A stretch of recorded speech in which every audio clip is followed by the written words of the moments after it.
시청자 여러분 안녕하십니까? 전국 부동산 시장의 침체가 이어지는 가운데 윤석열 정부가 첫 번째 부동산 정책을 발표했습니다. 621 부동산 대책은 임대료를 5% 이내로 올린 집주인에게 세금 혜택을 주기로 하고 분양가 상한제를 완화하겠다는 내용을 담고 있습니다. 또 6월 30일에는 국토교통부가 주거정책심의위원회를 열어 규제 지역을 재검토했는데요. 수성구가 투기과열지구 지정에서 해제됐고 대구 7개 구군과 경산시가 조정대상 지역에서 해제됐습니다.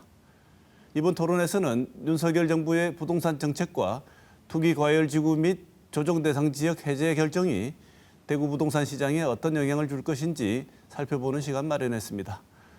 먼저 오늘 나와주신 두 분 패널 소개하겠습니다. 송원배 대구 경북 부동산 분석학회 이사 나오셨습니다. 어서 오십시오. 네, 안녕하세요. 이진우 부동산 자산관리 연구소장 나오셨습니다. 네, 반갑습니다. 네. 자, 새 정부의 부동산 정책이 첫 번째 부동산 정책이 발표됐는데요. 본격적인 이 부동산 대책이 미칠 영향을 살펴보기 이전에 대구 부동산의 현재 시장 상황을 먼저 한번 짚어볼 필요가 있을 것 같습니다. 체감적으로 여러 보도들을 통해서 전국적인 상황도 알려지고 있습니다만 대구 부동산 시장 역시 좋지 않은 것 같은데 매매 시장, 전월세 시장 어떤 모습을 보이고 있는지 이진우 소장 먼저 말씀을 좀 주실까요? 일단 대구의 매매 시장과 전세 시장 모두가 올 들어서 마이너스 변동률을 계속 기록하고 있습니다. 네. 지금 매매 시장의 경우에는 올 들어서 한 마이너스 한 0.64%, 전세 시장은 마이너스 1.16% 정도의 가격이 하락한 것으로 보여지는데 여기서 사실 문제가 되는 부분들은 실수요자 시장이라고 할 수 있는 전세 시장의 하락세가 더 크게 나타나고 있다는 부분입니다. 네. 실제 우리가 지금 시장에서 체감하고 있는 하락폭은 훨씬 더 크기는 하지만 실제로는 이런 계속 하락세가 이어지고 있고 여기에 또 하나의 어떤 문제는 최근에 어떤 거래량 감소가 너무 심하게 나타나고 있는데 올 들어서 실제 아파트 4월까지 아파트 매매 거래량 자체가 한 4천 건 조금 넘어가는 건데 이 정도면은 예년에 한 달 반치도 안 되는 네. 물량입니다. 그렇기 때문에 실제 어떤 거래량이 줄고 있는데 매매 전세 모두가 지금 하락 기조를 나타내고 있습니다. 네, 일단 우리 지역은 매매 전월세 시장 할 것 없이 하락 기조에다가 거래 자체가 활성화되지 않은 상황이다. 네. 네. 거기다가 대구는 이번에 송원배 이사님께 제가 여쭤보고 싶은 건 미분양 청약률에 있어서는 대구가 정말 전국 최악이다 이런 얘기도 들었습니다. 미분양 굉장히 증가하고 있고 이 추세 역시 심상치 않다는 얘기를 많이 하시던데 지금 이 상황은 어떤지요? 네, 뭐 미분양을 얘기하기 전에 앞서 우리 이진우 소장께서 얘기하셨습니다만은 거래가 되고 있지 않는다. 네. 그다음에 가격 하락이 되고 있다라고 말씀을 하셨습니다. 우리가 이제 아파트 거래량을 한번 보시게 되면은 우리가 2006년도부터 해서 2019년도까지 네. 아파트 거래량 연평균이 3만 3천 건이었습니다. 네. 월 거래량으로 보면 2,800건 정도가 되죠. 네. 그런데 이제 2020년도 부동산 가격이 급등하던 그 시절에 대구 아파트 거래량이 5만 1천 건입니다. 네. 월 4,200건이 거래가 네. 됐던 거죠. 그러던 것이 작년에 줄었고 올해는 현재 몇 건이냐 하면은 4,900건인데 네. 월로 나눠 보면은 982건입니다. 네. 예전에 비해서 굉장히 많이 줄었죠. 네, 네. 그래서 거래가 안 되고 있다 보니까 가격이 하락되고 있는 거고 또 여기에다가 신규로 분양하고 있는 우리 아파트에도 미분양이 많이 발생이 되고 있습니다. 근데 이제 미분양 부분에 있어가지고도 예전에 우리가 2008년도, 9년도 2만 세대 정도 있었던 걸 기억하시죠? 네. 그러다가 작년 같은 경우에는 아파트 가격이 상승하던 무렵에 대구의 미분양이 153세대까지 떨어졌습니다. 네. 그러던 미분양이 지금 얼마 올라와 있느냐? 이렇게 보시면은 과거 이렇게 많이 올라왔다가 지금은 이렇게 미분양이 장기적으로 떨어졌다가 다시 올해부터 해서 미분양이 많이 증가하고 있습니다. 네. 5월 말 기준으로 미분양이 지금 한 6,800세대네요. 네. 근데 이제 이 미분양이 발생되고 있는데 시민들이 불안한 거는 현재 이 미분양이 중요한 것이 아니라 앞으로 또 미분양이 얼마나 더 증가할 것인가에 대한 불안함이 있습니다. 네. 그럼 이 추세선이 우상향으로 계속 미분양이 증가할 것으로 보십니까? 그래서 과거처럼 이렇게 만 세대, 2만 세대에 갈 것이냐. 네. 이것은 오로지 신규 공급 물량에 달려 있습니다. 지금처럼 분양이 굉장히 물량이 저조하다면은 미분양도 별로 증가하지 않겠죠. 네. 그런데 대구 시장이 이번에 조정 대상 지역 해제도 되고 또 신규 공급 물량이 늘어난다면은 부동산 시장을 반영해서 앞으로도 미분양이 더 증가할 것이라고 예상을 하는 거죠. 네. 그래서 사람들이 이 미분양이라는 것은 굉장히 심리적인 요소가 강합니다. 네. 과거에 아파트가 100% 완전 분양이 되고 나니까 어떻습니까? 프리미엄이 1억이다, 2억이다 하는 것은 물량이 없기 때문에 가격이 올라가는 거죠. 네. 근데 지금 이제 우리가 아파트에 미분양이 많다는 얘기는 굳이 프리미엄을 주고 사도 되지, 프리미엄을 주고 살 필요가 없는 거죠. 네. 미분양을 보시게 되면은 수도권에는 3,500세대, 지방이 23,000세대로 수도권과 지방이 다른 차이를 보이고 있습니다. 서울 수도권에는 아직도 공급이 부족한 것이고요. 네. 지방에는 이제 공급이 많았기 때문에 미분양도 증가하고 있는데 미분양 23,000세대 지방에 있는 그 가운데 대구가 보게 되면은 6,800세대, 경북이 5,300세대 정도 있습니다. 네. 그렇다는 얘기는 전국의 미분양, 대구, 경북에서 차지하는 비중이 굉장히 높다라는 얘기입니다. 네. 지금도 미분양이 이 정도인데 송 여사님 보시기에도 앞으로 조금 더 미분양 추세는 증가할 가능성이 더 크다고 보십니까? 신규 공급이 예정되어 있기 때문에 대구의 미분양은 앞으로 조금 더 증가할 수가 있겠습니다. 네. 또 미분양이 증가한다는 얘기는 프리미엄 부분도 상당 부분 하락할 가능성이 높겠고요. 더불어서 기존에 주택을 갖고 계시던 분의 주택 가격 하락도 상당 부분 예상할 수 있을 것 같은데 새 아파트도 이렇게 미분양이 많은데 기존의 아파트를 팔려고 해도 잘 안 팔리고 거래가 떨어졌다는 얘기는 이미 그 전조증상이 아닌가 싶기도 한데 이 소장 어떻게 보십니까? 실제 이제 대구의 미분양은 앞으로도 상당 부분 좀 늘어날 것으로 보여집니다. 네. 일단 이제 올해 연초에 올해 아파트 분양 예정 물량 한 2만 6천 호 정도 돼 있었거든요. 근데 지금 우리 상반기까지 시장이 어렵다 보니까 지금 상당히 지금 분양 자체를 미루고 있고 또 하나는 금융이나 건설사들이 지금 대구에 내려오려고 하지 않습니다. 네. 그러다 보니까 지금 분양 타이밍을 좀 못 잡는 경우도 있는데 어차피 지금 벌써 이제 땅은 작업이 돼가 있기 때문에 이러한 부분들은 분양으로 이어진다면은 실제 어떤 미분양은 조금 더 늘어날 수 있는 가능성이 있는 것으로 네. 보여지고 또 미분양이 늘어나게 되면 이게 사실은 또 큰 문제가 되는 것이 소비 심리로 직격탄을 줄 수 있습니다. 우리가 네. 과거에 대구에 이제 우리가 2008년도 가장 미분양이 많았을 때 한 2만 1,000호 정도 있었거든요. 그때는 이 미분양 해소가 안 되면서 기존 주택에 영향을 많이 미쳤고 네. 그리고 어떤 미분양이란 부분들은 이게 이제 지금보다 사실 더 가면 갈수록 더 어려워지는 상황이 생기는 게 준공 시점에 가버리면 이게 악성 미분양이 되었을 때는 또 뭐 가격 할인이나 이런 네. 것들을 통해서 시장을 더 불안하게 할 수 있기 때문에 이러한 부분들은 장기적으로도 좋지 않은 결과를 가져올 가능성이 있습니다. 네, 두 분 말씀을 들어보면 공이 지적하시는 게 지금 사실은 대구 지역에 한정해서 보자면 대구 경북은 최소한 전국과는 다르게 일단 공급 과잉이 있고 적정 입주 물량에 비해서 공급 물량이 많다. 그게 지금 주택 시장을 불안정하게 만드는 가장 중요한 요인처럼 말씀 주셨는데 어느 정도라고 보십니까? 실제 이제 저희 연구소에서도 거의 매년 주택 수요 추정을 하는데 지금 저희 연구소에서 추정한 결과는 연간 한 12,000호 정도가 되고요. 그리고 한 재작년인가 그때 이제 대구 경북연구원에서도 우리가 주거종합계획 만들면서 추정했는 결과가 한 12,500호 정도 필요한 것으로 네. 보여집니다. 근데 지금 당장 올해부터 2024년도까지 대구의 아파트 입주 물량은 7만 7천 호 정도 됩니다. 연평균 2만 5천 호가 넘어가게 되거든요. 이렇다는 것은 뭐냐면 적정 물량의 2배 이상이 지금 매년 공급이 된다라는 네. 것으로 보시면 됩니다. 그럼 이랬을 경우에는 결국은 이 어떤 공급 과잉에 대해서 어떤 시장에 문제가 생길 수 있고 또 하나는 여기서 더 심각한 문제는 우리가 기존의 아파트 공급 사업이 계속 이루어진다면은 멸실량이 어느 정도 받쳐줬을 때는 이 또 멸실에서 어떤 과수요가 생겨서 이 수요를 어느 정도 커버해 줄 수 있는데 이제 올해가 지나면 한동안 신규 사업지가 별로 없어서 멸실량까지 줄어들게 되면 이러한 어떤 지금 미입주 물량이나 특히 공급량 과다에 따른 이런 부분들은 상당 부분 시장에 부담을 줄 가능성이 클 것으로 보여집니다. 네. 지금 공급이 과도하다는 건 네. 두 분 다 이제 지적을 해주셨는데 그런 상황에 더해서 대구 아파트의 분양가가 너무 높다는 지적도 있는 것 같습니다. 다른 지역보다 분양가가 어떻길래 송 여사님 대구 지역 분양가가 너무 높다. 그래서 분양가가 너무 높은 것도 어느 정도 지금 부동산 시장의 미입주라든지 거래에 이를 활발하게 하지 못하게 하는 데 영향을 주는 것 아니냐 이런 지적이 있는데 어떻게 보십니까? 네, 그 대구의 분양 가격이 높다라는 것에 동의할 수는 없는데요. 네. 왜 그러냐 하면은 대부분의 광역시는 고분양가 관리 지역으로 해서 분양 가격의 통제를 받습니다. 네. 그래서 사실은 요 앞전 몇 년 동안 청약을 하게 되면 주변 시세보다 저렴하게 공급을 했기 때문에 청약률이 수십 대 1, 수백 대 1이 나왔었습니다. 네. 그것은 왜 그러냐면 허거에서 고분양가 심사를 통해서 주변 가격보다도 낮게 분양을 했습니다. 그래서 소비자들이 느꼈을 적에는 좀 비싸다고 느낄 수는 있겠습니다만은 전국 통계에서 보게 되면 그렇게 비싼 것은 아니고요. 네. 최근에 우리 이제 허거에서 분양 보증 발행했는 신규 평당 가격을 보게 되면은 제곱미터당 금액입니다.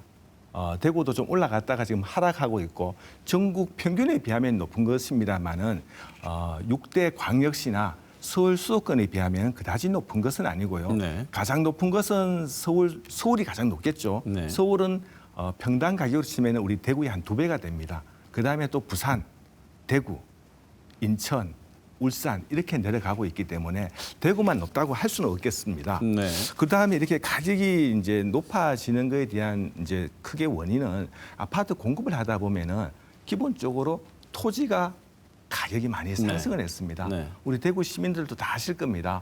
최근 아파트 부지에 들어가게 되면 땅값이 과거에 비하면은 굉장히 몇 배씩 상승을 했죠. 네. 그래서 아파트의 토지 자료가 되는 토지 가격이 상승을 했고요. 최근에는 건설 원자재 가격이 많이 상승을 했습니다. 네. 그래서 앞으로도 사실은 아파트 분양 금액은 더 올라갈 수밖에 없는 이런 상황입니다. 분양가를 올리는 근본적인 요인은 있겠지만 이준우 소장 어떻게 보십니까? 동의하십니까?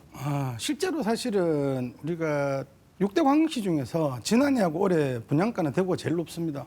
제일 높고 지난해 대구의 아파트 평균 분양가가 한 1,679만 원 정도 됐었거든요. 이게 지금 부산은 한 1,500 정도밖에 사실 되지 않았었습니다. 그리고 올해도 지금 벌써 분양가가 1,900 평균 분양가가 1,900을 넘어가고 있고 지금 뭐 요즘 울산이 그나마 좀 좋았었는데 지금 울산이 한 1,900 초반이거든요. 실제로 이제 대구 같은 경우는 최근에 어떤 공급량이 우후죽순으로 사실 늘어나면서 토지 가격을 너무 많이 올려버렸습니다. 이제 원자재 상승이나 이런 부분들보다도 지금 집가 상승에 대한 부분들이 사실 너무 높다 보니까 이런 어떤 분양가 상승으로 이어졌고 이러한 부분들은 초기에는 이게 어떤 투자자 시장, 어떤 투기적 시장에서는 이 분양 가격과 상관없이 가격이 사실 올라갔었거든요. 네. 그리고 프리미엄이 올라가고 이것이 올라가니까 또 주변에 집값을 올리게 되고 이렇게 좀 악순환의 되풀이가 되다가 지난해 이제 입주 물량이 본격화되면서 이게 사실 제동이 걸려버렸습니다. 네. 근데 지금 이미 분양해야 될 단지들은 지가가 올라갔기 때문에 실제로 분양가를 낮추지도 못하고. 우리 지역 부동산 현황은 한번 대략적으로 살펴봤는데요. 이 새로운 정부가 새 정부가 최초로 내놓은 6.21 부동산 대책 우리 지역에 어떤 영향을 줄지 한번 살펴보도록 하겠습니다. 먼저 본격적인 내용 살펴보기 전에 우리 지역에 영향을 미치는 걸 살펴보기 전에 어떻게 보시는지 평가를 어떻게 하시는지 먼저 한번 듣고 싶습니다. 이 소장 어떻게 보십니까? 실제 이제 6.21 부동산 대책이 나왔었을 때 시장의 반응은 생각보다 너무 좀 약하게 나왔다. 네. 물론 이제 정부가 새롭게 지금 출범하자마자 좀 약간 고강도 대책, 완화 대책을 내어놔서 갑자기 부동산 시장이 올라버리면 부담을 느낄 수도 있기는 하겠지만 지방의 경우에는 사실은 상당히 어떤 포도당 정도가 아니라 어떻게 보면 지금 몰핀이라도 넣어야 될 정도 수준까지 와 있는 지역들도 있거든요. 네. 그런 면에서 볼 때는 좀 더 이 완화 기조를 좀 강하게 해주고 그리고 만일에 그게 문제가 되면 다시 묶으면 되는데 실제 우리가 6.21 부동산 대책의 경우에는 보면 일부 지금도 보면 뭐 실수요자들, 생애 최초 주택자들 이런 부분들을 사실 해놔놓고 LTV나 이런 여러 가지 부분들이 완화된다 하더라도 결국은 지금 DSR 문제가 해결되지 않으면 이런 여러 가지 부분들이 계속 걸리는 부분들이 있거든요. 그래서 지금보다는 이 대책을 시발점으로 물론 6.3 또 이번에 조정적 해제가 나오기는 했지만 이런 규제 완화는 좀 한동안 계속 이어져 줘야 되지 않겠나 그렇게. 네. 6.21 부동산 대책은 부동산 관계자들이 볼 때는 그 현실적으로 볼 때 그렇게 좋은 평가를 받지 못하는 것 같은 느낌을 제가 받는데 네. 이 대책을 보면 많은 언론에서 이제 그냥 인상평으로 많이 했던 얘기가 그렇게 오랜 시간 동안 문재인 정부의 부동산 정책을 비판을 해왔는데 그게 가장 실정이라고 얘기를 해왔는데 그래서 많이 달라질 것이라고 기대했으나 뚜껑을 열어봤더니 사실 그렇게 달라진 게 없다 이런 평이 주를 이룬 것 같은데 송 이사가 어떻게 보십니까? 일단은 서울 수도권과 지방이 좀 다르다. 네. 이렇게 말씀을 드릴 수가 있겠습니다. 우리가 이제 8월 달 임대차 3법이 하나인 임대갱신 제도가 이제 만료가 된단 말이죠. 그 시점에 이제 서울 주택 가격이 상승하지 않을까 정부에서 이러한 우려가 있었기 때문에 임대인 상생 제도라고 만드는 거죠. 네. 근데 이제 서울에는 2년 만기가 돼서 다시 전세 가격이 올라갈 수 있는 우려가 있는 반면에 우리 대구 지역을 놓고 보면은 지금 2년 전보다 전세 가격이 하락하고 있습니다. 네. 임대인들이 안 나가니까 자발적으로 하락을 하고 있는 상황인 거죠. 네. 그다음에 또 분양가 상한제 부분이 있는데 분양가 상한제를 보다 좀 합리화시켜 주겠다고 했습니다. 그러면 이 분양가 상한제는 우리 지역은 해당 사항이 없습니다. 서울 투기 가열지구에 있는 분양가 상한제 적용 지역에만 분양 가격이 조금 인상되는 네. 부분입니다. 그 부분 역시도 정부에서는 지나치게 또 분양 가격이 올라가면은 또 가격이 불안할 수 있기 때문에 아주 제한적인 분양 가격 상한제에서 완화시켰고요. 그다음에 이제 종부세 개편이 있는데 사실은 종부세 개편이 대상자가 어디에 많습니까? 서울 수도권에 다 몰려 있죠. 네. 공정시장 가액 비율을 100%에서 60%로 인하시켰습니다. 그다음에 1세대 1주택자는 11억 원 하던 것을 3억 원 더 상향시켜서 14억까지 해줍니다. 네. 이거 놓고 보면은 대부분 서울 수도권에 이렇게 혜택을 보는 거지 지방에서 혜택 보는 거는 그다지가 많지가 않고 네. 또 그 중에 하나가 이제 우리가 생애 최초 취득자에게는 취득세를 200만 원 면제해 주겠다. 요거는 이제 전국이 다 대상이 되는 겁니다. 네. 요 정도의 어떤 혜택이 있는 거지 대부분은 이제 서울 위주의 정책이었다. 네. 이렇게 볼 수 있겠습니다. 6.21 대책은 우리 지역의 부동산 시장과는 별로 큰 관계가 없는 대책들이 주를 이루고 있다 이렇게 평가하시는군요. 네. 그 또 이제 뭐 하나씩 저희들이 또 뒤에 또 선호를 하겠습니다만은 이번 아까 이진우 소장 지적에 따르면 대구시 특히 지방시장 전부가 그렇지만 대구 지역은 거의 부동산 시장이 굉장히 힘들다 지금 이 정도 대책 가지고는 지금 이 위기를 타개할 수 없을 정도로 굉장히 심각한 상황이라고 진단을 하셨는데 우리 송 이사가 보시기에도 우리 대구 부동산 시장이 이런 대책으로는 지금 시장을 활성화시키거나 정상화시키는데 무리가 있다고 보실 정도로 심각한 상황입니까? 네. 일단 6.1 대책은 우리 지역에 미치는 영향은 크지 않고요. 예. 그렇기 때문에 이제 지난 6월 30일자에 주거 정책 심의위원회를 통해서 대구가 조정 대상 지역 해제까지 나왔는 거죠.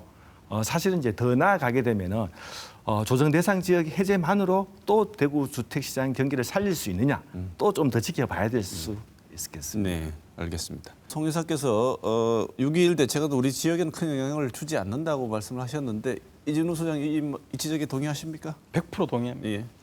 왜냐하면 지역의 경우에는 실제로 지금 공급량은 계속 이어지는데 수요가 완전히 죽어 있는 상태입니다. 그럼 지금 당장에 어떤 수요를 살릴 수 있는 부분을 사실 만들어줘야 되거든요. 그러기 위해서는 지금 뭐 생애 최초 주택이라든가 아니면 뭐 처음 무주택자들이라든가 이러한 부분들만 가지고는 이 시장을 살리기는 상당히 어려운 상태입니다.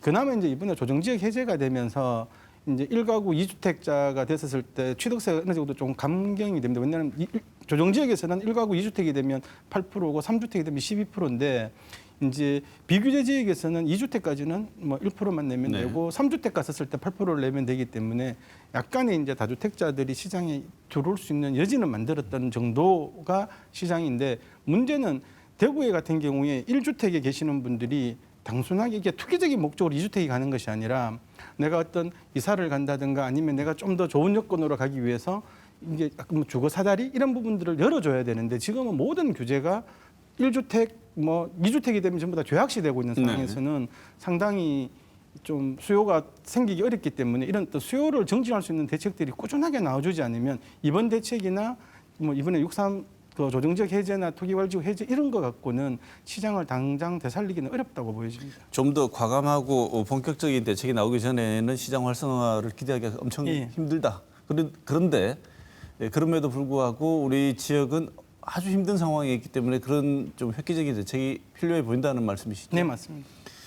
그런데 문재인 정부가 규제 중심 부동산 정책 했지 않습니까? 그래서 그러면 안 된다. 시장에 맡겨놔라라고 주장을 하면서 처음에 이 새 정부가 들어올 때는 다른 부분은 몰라도 부동산 정책에 관해서만큼은 이전 정부와 획기적으로 좀 다른 입장을 취하지 않을까라고 많은 분들이 전망을 하셨던 것 같아요. 두 분도 뭐 다르지 않았을 거라 생각을 하는데 이 새 정부의 정책 기조가 이전 정부가 별로 달라지지 않았다는 이 평가에 대해서는 어떻게 보시는지요, 소 교수님? 네, 대통령 후보 시절이었을 때는 그야말로 공약이었던 거죠. 네. 막상 이 부동산 정책을 실행하려고 하면은 많은 리스크가 따라갑니다. 우선 가장 큰 이제 부동산에 대한 트라우마가 주택 공급을 늘리지 않는 딴에는 부동산 가격이 언제라도 급등할 수 있다라는 잠재적인 불안이 있습니다. 네. 어느 지역이냐? 서울 수도권입니다. 네. 지금도 우리가 현 정부에서 서울의 공급을 획기적으로 늘리지 않는 딴에는 언제나 주거 불안이 잔존해 있는 거죠. 네. 그나마 지금 금리가 올라가고 있으니까 수요들이 좀 이렇게 투자를 하기보다는 네. 지금 관망세로 지금 접어들어 있는 상태입니다. 네. 그래서 지금 현 정부에서도 공급이 부족한 서울 수도권 이쪽에서는 공급을 늘리는 이런 대책이 마련되기 전까지는 이런 계속 그 부동산 정책의 완급 조절을 할 겁니다. 급격한 변화보다는 서서히 완화하는 정책으로 갈 거고요.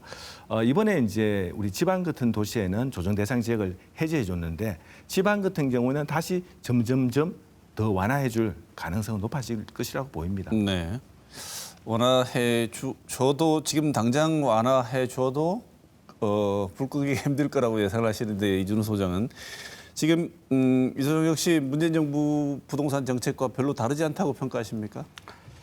일단은 정책적으로는 사실 이제 터닝 포인트는 잡힌 것으로 보여집니다. 네. 근데 한 가지 이제 이 정부에서 걱정하고 있는 부분들은 혹시 우리가 이제 2019년도에 부산의 일부 지역 조정 지역 해제하고 나서 막 가격이 폭등해 버렸었거든요. 네. 그래서 이제 이러한 부분들을 아주 많이 걱정하는 것 같습니다. 이번에 우리가 조정 지역 해제가 됐었을 때도 원래는 뭐 24일 날 해제한다 그랬다가 한 또 일주일 늦춰지면서 아마 지역이 상당히 많이 포함된 것으로 보여지는데 네.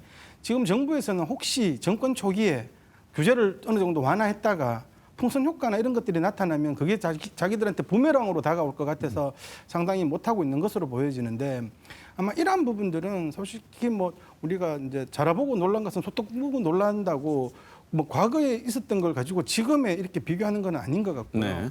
지금 필요한 부분들은 부동산 정책이 국가 정책이기는 하지만 지방을 위한 지방 대책들도 사실은 상당히 많이 필요한 것으로 네. 보여집니다. 알겠습니다.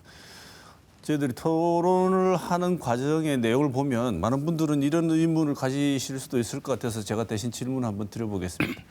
아니 집값이 떨어지면 좋지 않느냐. 무주택자, 집 안 가진 사람, 집 살 기회 생기는데 왜 그렇게 부동산 시장의 집값 하락을 걱정을 하고 있느냐. 어떻게 보면 그렇게 이전에 비판했던 이전 정부에서 못했던 일이 지금 이루어지고 있는데 왜 이렇게 걱정이 심하냐. 이런 질문을 충분히 하실 수 있을 것 같아요. 왜 방송에서 부동산 시장이 불안정하다가 올라가는 건 걱정하는 건 이해가 되는데 부동산 시장 가격이 떨어져서 집을 살 기회가 생기는 걸 왜 걱정하고 있느냐 이렇게 질문을 할 수 있을 것 같습니다. 뭐라고 답하시겠습니까? 사실 이게 이제 부동산 시장도 시장이기 때문에 수요와 공급의 원칙에 의해서 시장의 어떤 기능에서 가격이 결정되었다면 이러한 문제는 아무런 문제가 되지 않을 겁니다. 네. 근데 문제는 뭐냐면 지난 정부 5년 동안 시장의 어떤 불필요한 개입으로 인해서 이런 이 집값을 잡기 위한 어떤 대책들이 집값을 올려버렸거든요. 네. 그러다 보니까 이게 우리가 부동산 시장에서 가장 큰 요인이 이게 집값 상승이나 하락에서 오는 요인 중에서 가장 큰 것들이 어떤 정부 정책도 있지만 심리적 요인이 가장 큽니다. 네. 우리가 지난 정부의 규제 속에서 집값이 올라갔던 이유는 집값이 너무 올라가니까 더 올라갈까 싶어 사실 집을 샀단 말입니다. 네. 지금은 집값이 하락 기조에 들었는 게 이것이 왜 문제가 되냐면 사람들이 안 사고 버텨버리면 결국은 또 다른 시장 실패로 이어질 수 있기 때문에 네. 우리는 그걸 걱정하는 것이지 단순하게 시장 가격 조정을 받는 것은 걱정하는 것이 아닙니다. 제가 질문 드린 거는 시장 실패가 일어났을 때 어떤 일이 벌어지는지를 말씀을 안 하시면 대부분 분들이 많은 분들이 그러실 것 같아요. 집값 떨어지면 좋지 않냐? 왜 그걸 걱정하지? 이렇게 생각하실 것 같아서 이 부분은 송 의사 말씀 좀 주시죠. 네. 그 사실은 우리가 예를 들어 보면은 집을 하나 가진 사람은 집값이 올란다고 해서 그거 내 돈 내 집 아니다. 네. 나는 집 하나밖에 없기 때문에 올랐다고 해서 이게 당장에 내 돈이 아니다라는 얘기를 합니다. 그런데 사실 내려가도 마찬가지입니다. 1주택자는 내려간다고 하더라도 내 살 집 하나 정도기 때문에 큰 문제가 되질 않습니다. 네. 근데 이제 무주택자 입장에서 바라보게 되면은 아니 나한테 좀 더 싸게 살 수 있는 기회가 오는 거 아니냐라고 얘기할 수도 있습니다.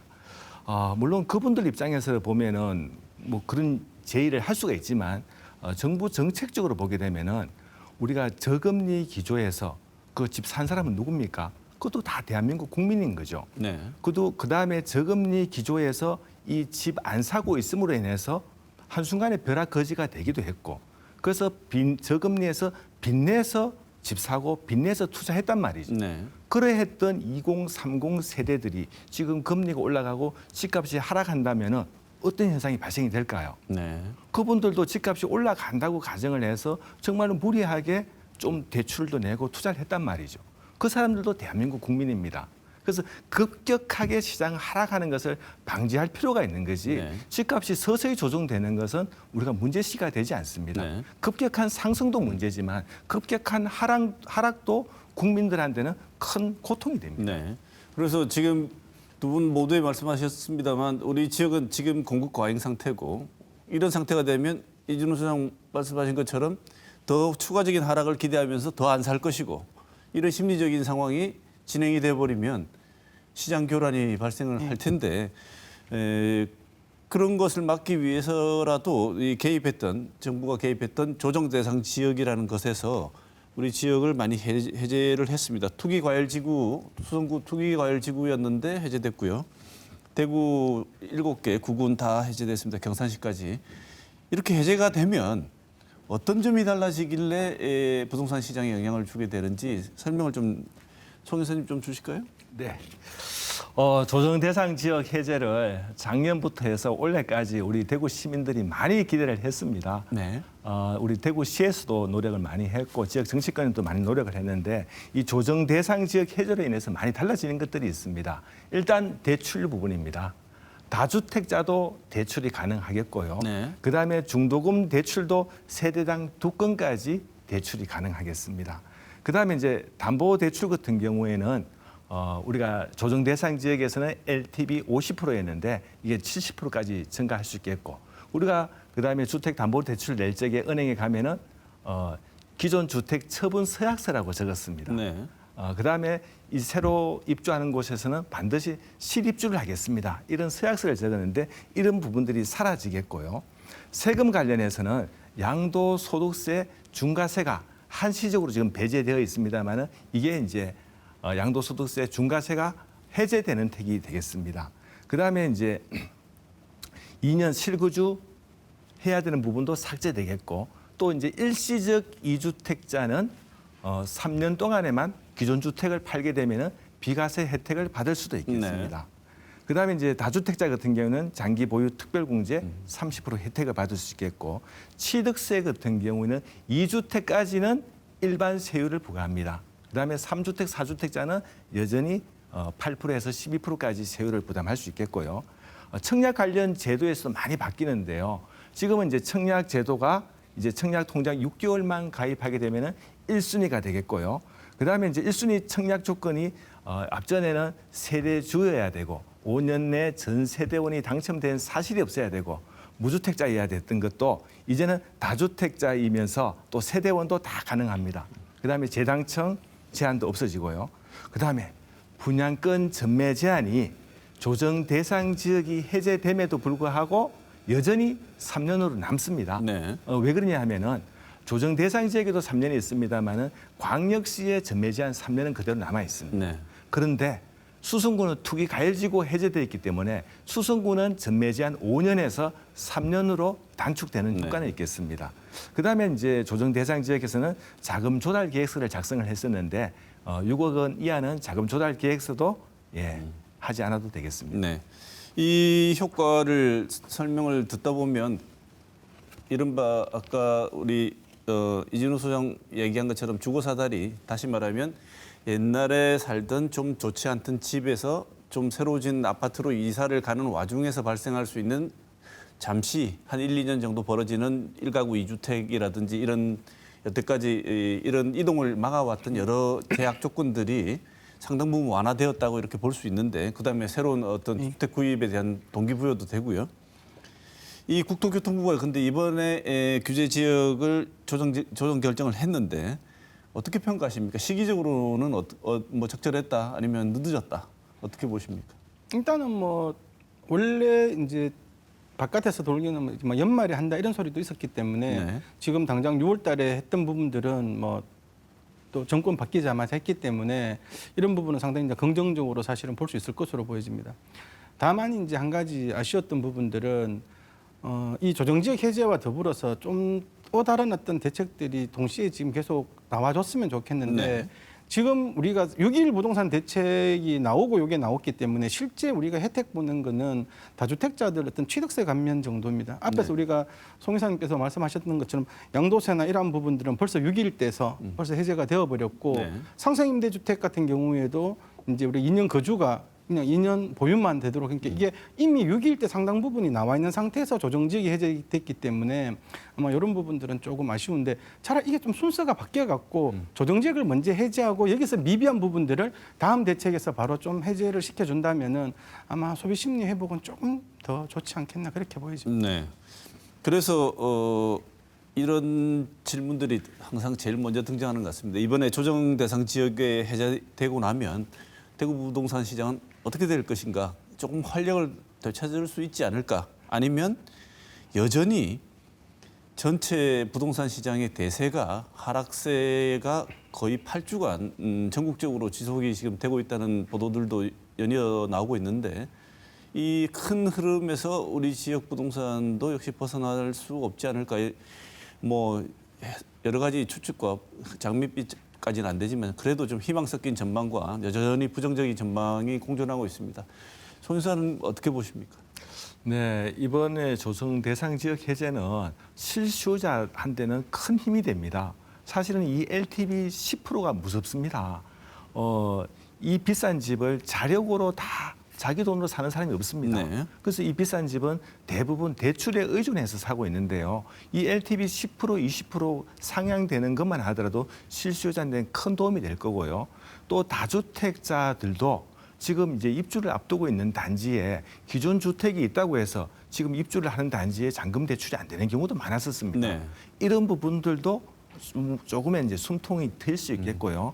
그다음에 이제 수성구 같은 경우에는 조정 대상 지역은 남고 투기 가열 지구는 해제되었습니다만은, 그러면은 수성구도 LTV 40% 제한해서 50% 가기 때문에 10%가 상향되는 겁니다. 네. 그래서 수성구는 또 집값이 비싸지 않습니까? 네. 그래서 실수요자들도 이 LTV 10%, 20% 상향되는 게 큰 장점이 되는 거고요. 그다음에 사실은 수성구도 조정 대상 지역을 다 해제했으면 좋았겠죠. 그럼에도 불구하고 이번에 이제 국토교통부에서 발표되기는 지역의 어떤 형평성 차원에서 대구 수성구라면 서울의 강남, 부산의 해운대 이런 지역과 견주어서 이번에 조정 대상 지역에서 못 빠진 게 조금 아쉬운 부분입니다. 그래도 여전히 투기과열 지구에서 해제돼서 LTV 10% 증가한 것만 해도 실수요자에게는 큰 힘이 될 것이다. 네. 그래서 결과적으로 시장에는 다소간 활력을 불어넣을 수 있는 요인이 된다고 보십니까? 지금 가장 거래가 안 되고 아까 앞에서 보셨다시피 아파트 거래량이 이렇게 떨어졌는 거는 대출 규제로 인해서 집 살 수요자도 못 사는 거고, 그리고 약간 뭐 투자할 수 있는 사람들은 완전 차단을 했기 때문에 네. 살 수가 없었던 거였죠. 네. 그래서 이제 이런 조정 대상 지역 부동산 규제 완화로 인해 가지고 이제는 거래 이제 다소간 이제 숨통이 트인 겁니다. 네, 알겠습니다. 이진우 소장은 어떻게 평가하십니까? 일단은 지금 이번 규제 완화에서 사실 좀 이 대출 쪽에서는 핵심이 빠져버렸거든요. 어떤 게 결국은 LTV보다는 지금 DSR 때문에 네. 대출을 총부채 상환 비율 네. 때문인데, 실제 이제 대구 같은 경우는 우리가 전체 소득도 이렇게 높지 않은 그런 지역입니다. 그런 상태에서 그 반면에 집값은 제일 높은 지역 중에 하나다 보니까 네. 결국은 내가 소득이 받쳐주지 않으면 아무리 이 LTV 비율을 맞춰서 살 수가 없습니다. 네. 물론 뭐 생애 최초나 무주택자들의 경우에는 가능하기는 하지만 그나마 그 비율을 좀 높여주긴 하지만 근데 이렇게 지금 DSR이 빠졌는 부분들은 좀 이게 지방의 경우에는 어느 정도 빨리 완화를 해줘야 될 것으로 네. 보여지고요. 그리고 아까 말씀드린 것처럼 수성구 같은 경우도 실제로 지금 뭐 거래가 아주 안 되고 있습니다. 그리고 심지어는 신규 아파트의 경우에 뭐 전세 가격이 뭐 1억씩, 2억씩 떨어져가 있습니다. 네. 이런 부분에서 봤을 때는 이런 어떤 조정 지역도 빨리 해결이 돼야지만이 어떤 사실 우리가 대구가 어떤 그 대구의 어떤 블루칩 아니면 대구의 중심은 사실 수성구거든요. 그래서 어떤 수성구 자체가 이동이 원활하지 않으면 다른 지역의 어떤 이동도 원활하게 되지 않습니다. 왜냐하면 우리가 주택 시장은 이게 수평적 이동이 없으면 대부분 계층 간의 이동이거든요. 우리가 평수를 좀 더 넓혀 간다든가 아니면 좀 더 좋은 지역으로 간다든가 이럴 때 사실 우리 이사를 많이 하기 때문에 근데 만일에 어떤 중심이 되는 지역이 계속 묶여가 있다면 이런 어떤 계층 간 이동을 막을 수 있기 때문에 수성구도 좀 조속히 빨리 해결하는 것이 맞지 않겠나 그렇게 보여집니다. 네. 두 분 계속 말씀하시지만 서울은 모르겠는데 수도권은 모르겠는데 우리 지역 같은 경우에는 고수익 연봉을 가지고 있는 직장이 없다는 이런 지역적인 특색까지 반영한 좀 맞춤형 대출 구조 이런 부동산 대책 이런 걸 좀 해줘야지 실질적인 도움이 되는데 그런 건 없고 전국이 동일하게 이렇게 부동산 정책을 하는 거에는 상당 부분 어쩌면 좋은 의지를 가지고 해도 효과가 별로 없다는 것이 지금 두 분 말씀에서도 드러나는데 임대차 3법도 그렇고요. 여러 가지 이 측면에서 서울 쪽하고 우리 쪽하고는 많이 다르다. 어떤 점이 다르고 그렇다면 어떤 정책을 우리한테 좀 해줬으면 좋겠다고 요구하고 싶으신지 손 이사님께 먼저 한번 질문을 드리고 싶습니다. 네, 서울에는 사실 주택 공급이 부족하죠. 그래서 이제 대출 규제로 아주 엄격하게 통제를 해서 가격을 조정을 합니다. 네. 우리가 집값을 생각해 보면은 15억 이상 되는 것은 대출을 1도 안 해줍니다. 9억이 넘어가게 되면은 9억 초과분에 대해서 20%를 해줍니다. 네. 그러면 서울에는 그 비싼 집을 사는데 현금 없으면 집 사지 말란 얘기거든요. 네. 왜 그러냐면 공급이 부족하고 수요자는 많기 때문에 수요를 억제하는 통제 수단이 대출이었습니다. 우리 지방도 이제 그렇게 했었는데 우리 지방에는 그렇게 이제 비싼 주택이 많지가 않았던 거죠. 그럼에도 불구하고 이제 조정 대상 지역 해제됨으로 인해 가지고 LTV 비율이 이제 높아졌습니다만은 근데 서울에는 공급이 부족해서 수요 통제를 했는 거고 우리 대구 같은 경우는 공급이 풍부한데도 불구하고 대출 규제 억제를 한 거죠. 그러니까 서울과 대구 시장 상이 다른데도 불구하고 정부에서는 사실 획일적인 규제를 했던 겁니다. 네. 이런 획일적인 규제를 하다 보니까 대구 주택 시장이 침체를 가져온 거죠. 그리고 또 이 침체된 거를 살리기 위해서 조정 대상 지역이 해제된다고 해서 하루아침에 좋아지느냐? 그게 아니다라는 거죠. 네. 이 공급 물량 과잉으로 인한 문제는 앞으로도 수년 동안 대구에서 짊어지고 가야 될 숙제입니다. 네. 그러면 이런 부분들의 숨통을 터주기 위해서는 이준호 수사님 얘기했는 것처럼 DSR 완화라든지 이런 부분들을 추가적으로 더 열어줘야 한다는 거죠. 네. 그래야지만 이 하락하고 있는 대구 시장의 부동산 경기를 좀 완화시킬 수가 있겠다. 네. 그렇게 보여집니다. 네. 예전에 아까도 말씀을 하셨습니다만 2008년 9년 그때 분양 시장 공급 과다가 있을 시절에는 입주가 안 돼가지고 뭐 1억 원만 내시고 아주 비싼 집에 한번 2년 동안 전세로 살아보시고 마음에 들면 계약하시라는 이런 세일즈도 많이 했던 걸로 제가 기억을 하는데요. 이런 상황이 조만간 대구 지역에 재현될 거라고 보십니까, 이 소장? 아마 이제 입주가 다가오는 아파트들 중에 미분양이 많은 단지들은 아마 어떤 특단의 대책이 나와야 될 것으로 보여집니다. 네. 아마 이제 지금 가장 이제 문제가 되는 부분들은 후분양 아파트들이 조금 문제가 될 가능성이 있습니다. 왜냐하면 지금 분양을 해서 미분양이 어느 정도 이어진다고 하더라도 통상적으로 우리가 이제 지금 저한테 가장 많이 질문하시는 분들 중에 지금 미분양 아파트 언제쯤 할인해요? 이렇게 묻는 분 되게 네. 많거든요. 근데 제가 볼 때는 항상 이렇게 이야기를 합니다. 앞으로 그 미분양 할인 받으시려고 하면 2, 3년은 기다리셔야 됩니다. 네. 아니면 후분양하는 아파트 중에 미분양이 있으면 아마 그거 조만간에 뭐 나올 것 같으니까 네. 그거 하십시오. 그거 왜냐하면 실제로 우리가 미분양이 낮다 하더라도 악성 미분양은 우리가 통상적으로 입주 후 미분양, 뭐 준공 후 미분양을 악성 미분양이라고 하거든요. 네. 그러면 이 악성 미분양이 되면 어떤 건설사보다는 금융기관에서 압박을 합니다. 내 돈 빨리 주세요. 네. 그럼 이걸 빨리 주기 위해서는 내가 손해를 보고라도 빨리 뭔가를 해야 되는 상황이 네. 생기는데 아직 거기까지는 시간이 좀 있는 것 같고요. 다만 이제 좀 후분양 단지들 이런 단지들은 곧 입주를 앞두고 있기 때문에 아마 좀 판매 촉진책이 좀 더 많이 나올 가능성은 있습니다. 이런 단지들을 조금 노리면 그런 좀 장점이 있지 않겠나 그렇게 네. 보여집니다. 근데 우리가 2008년도하고 조금 다른 거는 뭐냐 하면은 2008년도에 미분양 2만 세대는 그야말로 준공 이후 미분양도 많았고 네. 고스란히 이 회사에서 다 지고 있었습니다. 네. 근데 지금 우리 현재 미분양 한 6천여 세대 되는데 그러나 앞에서 한 4년 동안 공급했는 물량이 한 11만 세대 됩니다. 네. 이 11만 세대에서 대부분은 이 분양자가 다 있다는 거죠. 이 분양자가 대구 시민이라는 겁니다. 네. 근데 이 회사에서 손해 나는 거는 지금 크게 없는 겁니다. 네. 그러면 회사에서 손해 나는 거는 미분양이 나서 악성으로 가는 거는 언제냐 하면 올해부터 미분양 났는 게 이게 준공 때까지 가려면은 지금보다 3년, 4년 뒤에는 오는 겁니다. 그래서 이 3년, 4년 뒤에는 오는 악성 미분양이 문제가 아니라 개인들이 지금 분양 받아놓고 있는 이 물량을 개인들이 어떻게 지켜낼 수 있을까? 네. 내가 입주를 할 수 있을까? 네. 또 아니면 2030 세대들이 정말로 연끌해서 이 집을 분양을 받았는데 못 버티면은 네. 이런 물량이 이제 시장에서 악성 물량으로 네. 나올 수 있는 거죠. 쉽게 말씀드리면 입주 포기를 하는 경우를 말씀하시는 거죠. 네.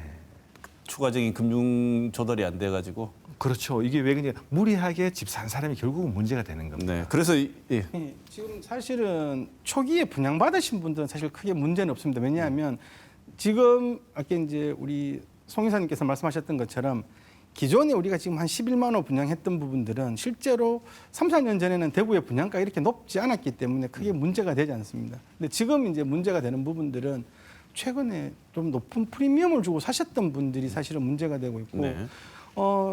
어떤 투자자 시장에서는 계속 피가 올라가다가 지난해 어떤 입주 물량이 증가하면서 지금 프리미엄 상당히 제동이 걸려버렸습니다. 지금 일부 단지에서는 이 프리미엄이 사라지고 마이너스 프리미엄이 나오는 단지들도 사실은 네. 나타나는데 여기서 또 상당히 좀 문제가 되는 부분들이 뭐냐면 1주택자들 중에서 내가 이 집을 살 때 그 전에 있는 집을 포기하겠다고 이렇게 하고 이제 분양 당첨 받으신 분들이 네. 지금 이분들이 완전히 진퇴양난에 빠져 있습니다. 네. 이 집을 팔겠다고 하고 이 집을 샀기 때문에 이 지금 받았는 이 새로운 분양된 아파트를 팔 수가 없거든요. 근데 기존 주택은 안 팔리고 이 집도 못 팔고 그래서 지금 이러한 부분들이 시장에 상당히 좀 부담을 작용을 하고 있는데 네. 아마 아까 이제 이런 부분들도 조금 개선돼야 되지 않겠느냐 그렇게 네. 보여집니다.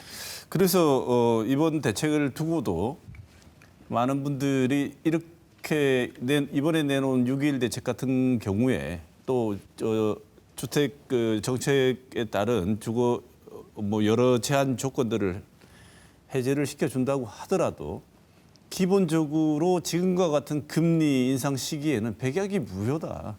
왜냐하면 이 금리 부담을 안고 집을 살 가능성이 없고 오히려 송 여사님 걱정하신 것처럼 남아있는 잔금과 중도금 대출을 이 금리 부담을 안고 입주를 할 수 있을 것인가? 그 입주를 지켜낼 수 있을 것인가? 입주를 안 하게 안 하고 포기만 하면 그것만 해도 뭐 다른 방법이 있을 수 있는데 더 큰 문제는 이진우 소장 지적하신 것처럼 기존의 집은 팔겠다고 했단 말입니다. 또 입주 이제 더 들어가지도 않고 이렇게 진퇴양난이 돼버리는 이 상황인데 금리 인상이 가장 기본적으로 지금 부동산 시장에 어떤 영향을 미칠 거라고 보시는지요? 이진우 소장 이번에 먼저 말씀해 주실까요? 실제 이제 주택 시장에서 어떤 공급 변수 다음으로 가장 영향을 많이 미치는 변수가 사실 금리 변수입니다. 네. 우리가 이제 2008년도 대구였던 공급 과잉 시장이 왔었을 때 세계 금융 위기가 오면서 거의 한 4년 동안 계속 금리가 떨어지면서 저금리가 기조가 유지가 되다가 지난해부터 서서히 금리 상승이 되고 지금 금리가 올라가고 있는데 우리가 과거에 2008년도하고 1997년도 시장을 잠깐 비교해 볼 필요가 있는데요. 1997년도 우리가 외환위기가 왔었을 때는 당시에 10%대 어떤 금리가 20%로 30%로 올라가면서 이 외환위기 이후에 불과 한 1분기 만에 전국의 집값이 30%가 빠져버렸었습니다. 네. 근데 반대로 2008년도에 세계 금융위기가 왔고 초기에 어떤 대구의 어떤 미분양이나 공급 과잉했던 이런 시장들이 2010년도, 11년도가 들어가면 급격히 자기 자리를 찾아가는데 가장 큰 역할을 했던 게 당시에 주택담보대출 금리가 5%, 6% 가던 담보대출 금리가 3%대까지 떨어져 버렸거든요. 네. 그러면서 어떤 수요가 일어나면서 이렇게 만들어졌는데 지금 문제는 뭐냐면 3%또 금리 신용이 좋았던 분들 2%대였던 금리를 쓰시던 분들이 이제는 뭐 4%, 좀 있으면 5%. 지금 고정금리 같은 경우에는 거의 뭐 6%, 7%까지도 네. 사실 나오고 있거든요. 네. 이렇게 되면 실제로 우리가 어떤 투자를 했었을 때 얻을 수 있는 이익이 사실은 5%, 6%만 돼도 다 지금 투자를 하시려고 하는데 내가 6%, 7%의 어떤 이자를 내고 과연 갈 것이냐. 여기에 또 한 가지 문제는 뭐냐면 과거처럼 집값이 1년에 뭐 5%, 10%씩 상승을 해주면 괜찮은데 지금은 단기적이긴 하지만 몇 년간 조정받을 네. 가능성도 있는 데다가 네. 이런 어떤 금리 상승에 대한 부담까지 이어지면 시장의 어떤 수요자들은 관망으로 돌 가능성이 있기 때문에 상당히 좀 시장을 비관적으로 볼 수 있습니다. 금리가 이 상황을 현재의 상황을 유지한다 그러면 실제로 규제 해제해준 많은 부양책들은 실질적인 힘을 발휘하는데 정말 제한적이고 별 효과가 없을 것이라고 보는 거군요. 상당히 좀 제한질 수밖에 없죠.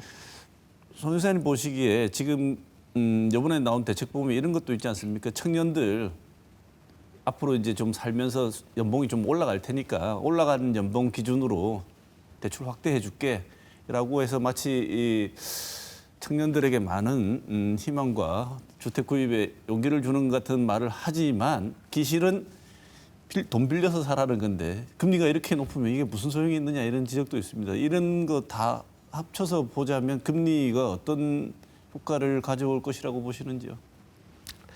네, 예전에 저희들이 분양한 아파트의 수요 조사를 해보면은 집 사는 사람의 연령층이 40대가 주력이었습니다.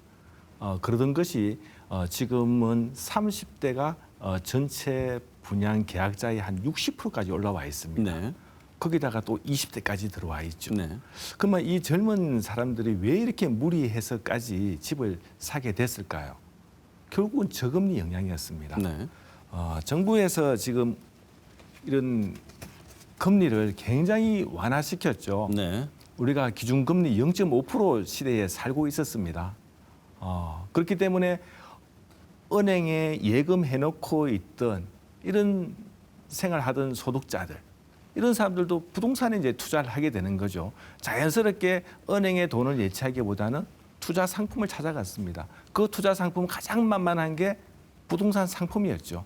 집값은 비싸지만 내가 더 가는 돈은 초기 계약금 10% 정도만 더 가면 네. 되는 거였죠.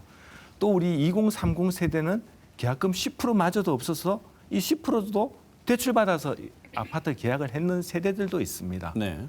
그래서 가만히 있자니까 정말로 하루 아침에 벼락거지가 되기도 하는 거죠. 또 누군가는 집을 투자함으로 인해 가지고 수억을 버는 옆에 사람을 보니까 이렇게 가만히 있어서는 안 되겠다. 이 저금리 할 수 있는 게 뭘까? 부동산만한 투자 상품이 없었던 거죠. 네. 그래서 어떻게 보면은 오늘날 이 부동산 시장의 거품을 만들어낸 게 이 정부에서 조치한 저금리 기조였습니다. 네. 그런데 이제 이 저금리 기조에서 이제 금리가 올라가고 있습니다. 점점점. 과거 0.5% 하던 것이 지금 1.75%가 있는데 근데 1.75%가 다가 아니라 이 기준금리가 앞으로 얼마나 더 올라갈지 모른다는 이 불안감이 내재되어 있는 거죠. 이 금리가 고정되어 있으면 얼마나 좋겠습니까? 네. 그런데 앞으로도 물가 상승이라든지 이런 걸 잡기 위해서 미국에서도 금리를 올린다고 네. 해요. 그렇다면 우리나라는 또 더 따라 올라간다고 합니다. 그랬을 경우에 우리 젊은 사람들이 이 무리하게 집 사는 사람들이 이 대출 금리를 버틸 수 있을까요? 그래서 저는 이 정부 정책에서 금리를 올린다는 것은 부동산 가격을 잡는 부분도 있고 산업 경기를 위축시키는 부분이 굉장히 큽니다. 단 하나 잡을 수 있는 건 물가를 안정화시키기 위해서 하겠다는데 물가를 얼마나 안정화시켜서 잡으려고 이렇게 또 우리 국민들한테 고통을 줘야 되나. 저는 이 기준금리 인상도 굉장히 완급 조절이 필요하다 이래 보여집니다. 시청자들께서 가장 궁금해하는 질문 드리고 마치도록 하겠습니다. 이자 부담 커지고 있습니다. 금리 상승기고요. 지금 그럼에도 불구하고 부동산 가격은 하락세를 보이고 떨어지고 있습니다. 금리는 올라가고요. 이렇게 되면 내 집을 한 채 가진 사람이 내 집을 처음 살려고 하는 사람, 두 채 가지고 있는 사람이 이동하려고 하는 사람, 그다음에 현재 집을 팔려고 하는 사람, 다주택자, 전세, 월세 세입자들 이 사람들이 각자 자기가 처한 입장에 따라서 조금 입장이 다를 것 같아요. 두 분께 전략을 한번 여쭤보겠습니다. 무주택자, 1주택자, 즉 다시 말해서 새롭게 집을 살려고 하는 사람에게 어떤 조언을 하시고 싶습니까? 이준우 소장. 지금 이제 무주택자들이나 1주택자 아니면 생애 최초 주택자들은 상당히 어떤 정부 정책도 좋고 상당히 좋은 상황입니다. 이제 그렇지만 대구의 경우에는 향후 한 3년 정도의 어떤 공급 과잉 시장이 이어지기 때문에 지금 당장의 어떤 내가 이렇게 보는 것보다는 정확한 계획을 세우셔야 됩니다. 내가 앞으로 어떤 이동 간의 어떤 여러 가지 부분들 작은 계획을 세우셔야 갖고 내가 신규 주택에 들어갈 것인지 아니면 기존 재고 주택에 들어갈 것인지를 잘 살고서 들어가셔야 되는 부분들이 하나 있을 수 있을 것 같고요. 그리고 지금 1주택자들의 경우에는 지금 상황에서는 상당히 조금 옮겨가시는 것보다는 지금은 조금 기다리셨다가 어느 정도 시장의 변화를 보고 들어가시는 게 네. 맞을 것으로 보여집니다. 네, 이번엔 송 인사님. 집을 여러 채 갖고 있어서 지금 뭐 유지가 힘들어서 팔려고 하는 또 다주택자들도 있지 않겠습니까? 이분들은 전략을 어떻게 지금 가져가야 될까요? 다주택자라면은 자기가 이제 대출 내고 있는 부분을 생각해야겠죠.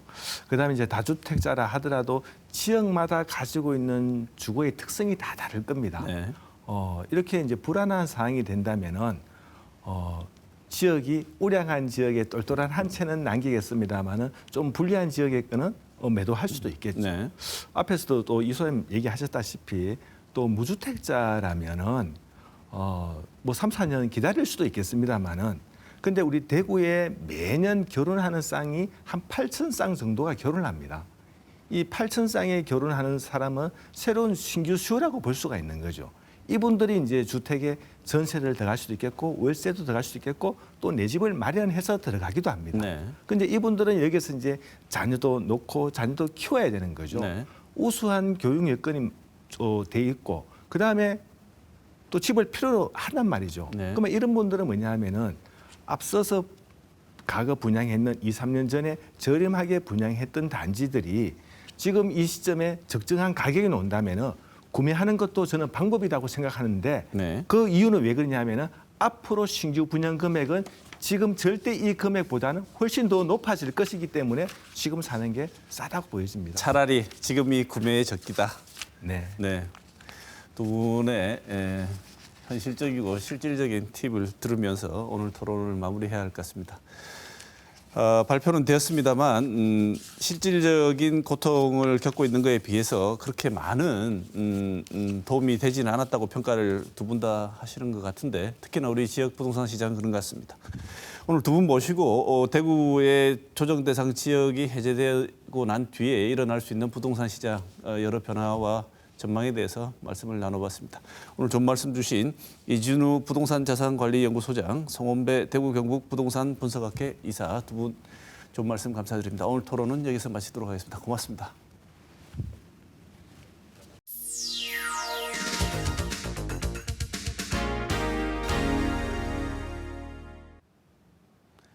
행안부 장관이 이대로 그냥 가다가는 입법, 사법, 행정부에 이어 경찰이 제4부가 될지도 모른다는 어안이 벙벙해지는 말을 하며 행안부 내에 경찰국을 신설하겠다는 뜻을 분명히 했습니다. 대통령실에 민정수석실을 없애는 대신 행안부를 통해 경찰을 지휘 감독하려는 것이라고 합니다. 민정수석실이 경찰을 직접 상대하면서 폐단이 있었다면 그 기능을 행안부가 그대로 가져오는 것 또한 대안이 될 수 없습니다. 오히려 경찰 장악 우려는 더하면 더했지 덜하지 않기 때문입니다. 박종철 고문치사 및 조작 사건을 되풀이하지 않기 위해 1991년 옛 내무부 치안본부에서 경찰청을 분리했고 이후 행안부는 경찰위원회를 통해 경찰을 간접 통제해왔던 역사와 그 이유를 돌아봐야 합니다. 검사들이 최고위 정무직에 전진 배치된 상황에서 수사와 정보를 다루는 경찰마저 새 정부가 장악하려 한다는 의심이 팽배한 시점입니다.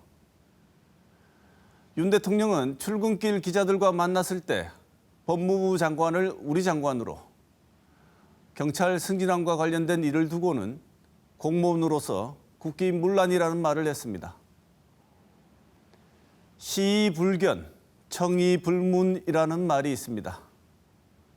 중국 고전 대학에 나오는 한 구절인데 마음이 없으면 보아도 보이지 않고 들어도 들리지 않는다는 말입니다.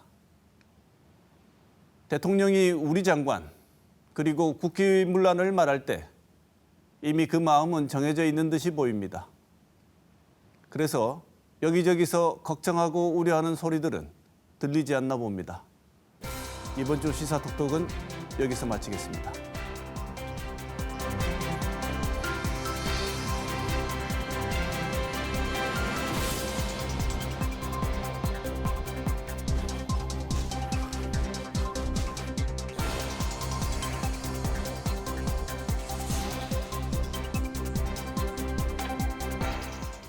만나면 좋은 친구 MBC